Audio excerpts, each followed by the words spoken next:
courte vidéo pour montrer, vue de l'intérieur, le volume de la coque de Godesarc 1.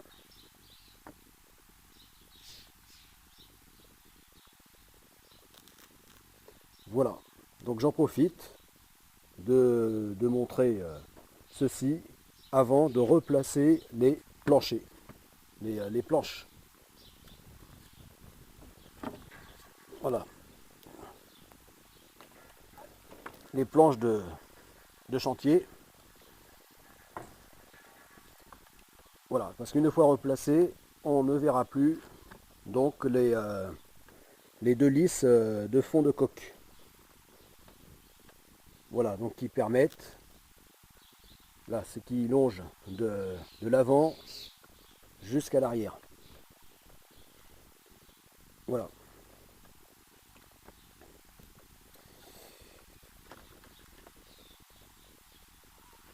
Voilà, donc lisse de fond de coque, lisse de bordé moyen et lisse de bordé supérieur. Et pareil de l'autre bord.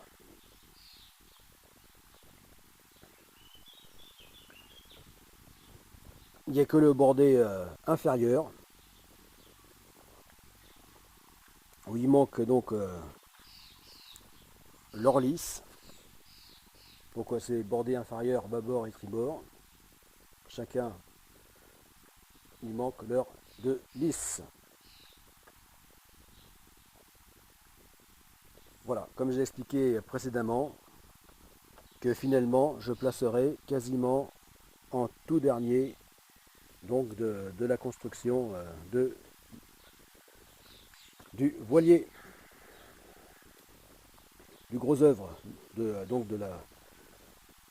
pour ce bateau, donc de la chaudronnerie. Voilà.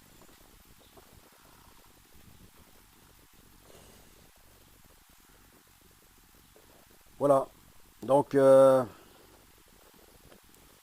oui, parce que là je vais mettre donc ces replacer comme comme dans les vidéos précédentes, hein, replacer donc ces planches pour faire un plancher tel qu'il sera d'ailleurs une fois le voilier terminé.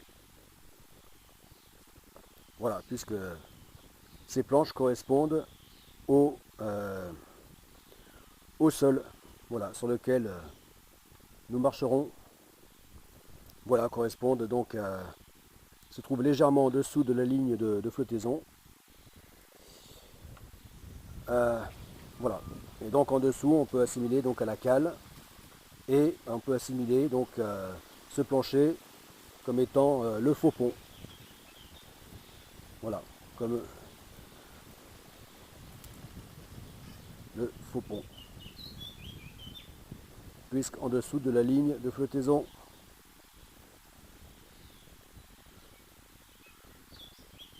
Voilà.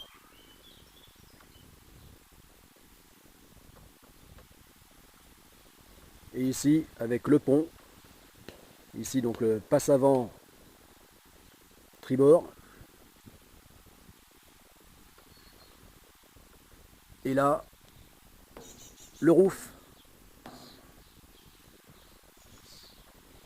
la partie supérieure du pont, qui est le roof.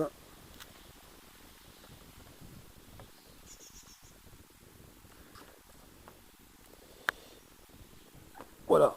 Alors je fais attention, très attention en marchant, parce que c'est extrêmement casse-gueule, et c'est pour ça que je vais les replacer tels qu'ils étaient, et en plus en les fixant. Voilà, il faut que je trouve un moyen de les fixer d'une manière ou d'une autre, de façon à ne pas risquer de basculer. Voilà, ce qui pourrait être vraiment dangereux, casse-gueule. Il y aurait moyen de salement se faire mal. Donc lors de la phase qui approche, qui vient, dès lors que j'aurai fini donc de peaufiner l'hélice de, non pas de pont, puisque là c'est terminé, mais l'hélice de roof. Voilà. Voilà, il me reste à peaufiner.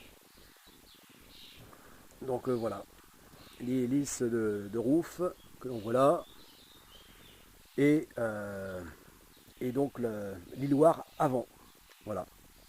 Qui sera essentiellement occupé par le panneau avant, les coutilles avant, et donc l'îloir arrière,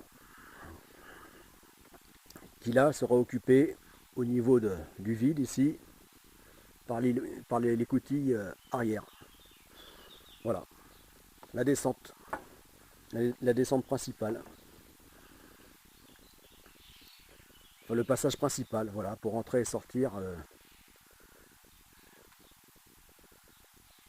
du navire.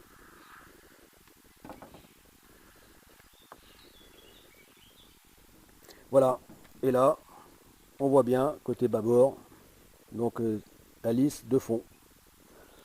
Voilà, qui grâce à ces lisses, désormais, eh bien, donc trace bien les lignes générales de la coque.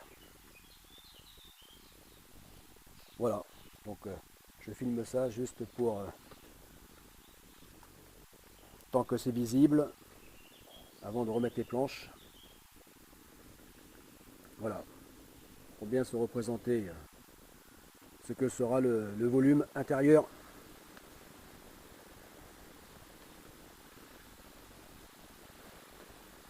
Voilà, parce qu'après les planches elles vont être placées pour longtemps, pour quasiment toute la construction de chaudronnerie.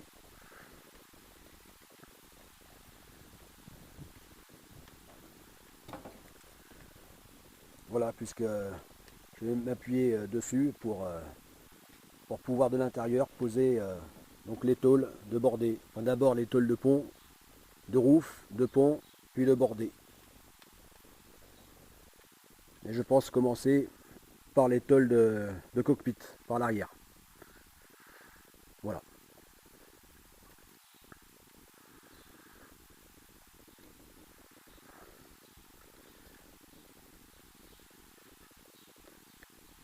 Voilà, la prochaine vidéo quand on sera fini, donc la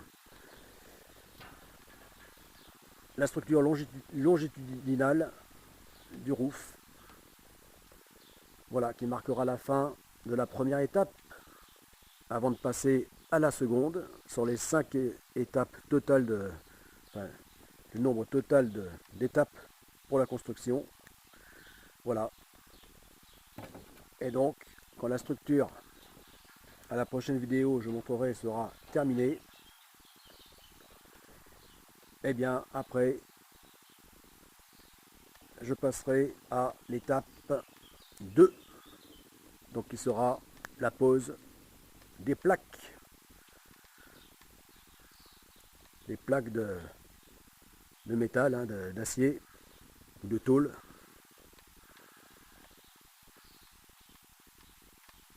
Voilà. Et pour tout te dire, tout vous dire, eh bien j'ai hâte même d'être rendu à la fin de cette deuxième étape, parce que là le gros œuvre sera quasiment fini et on aura vraiment une coque pontée de voilier. Alors que là, même si les lignes générales deviennent clairement visibles, maintenant, on a quand même plus l'impression d'être dans une cage qu'autre chose.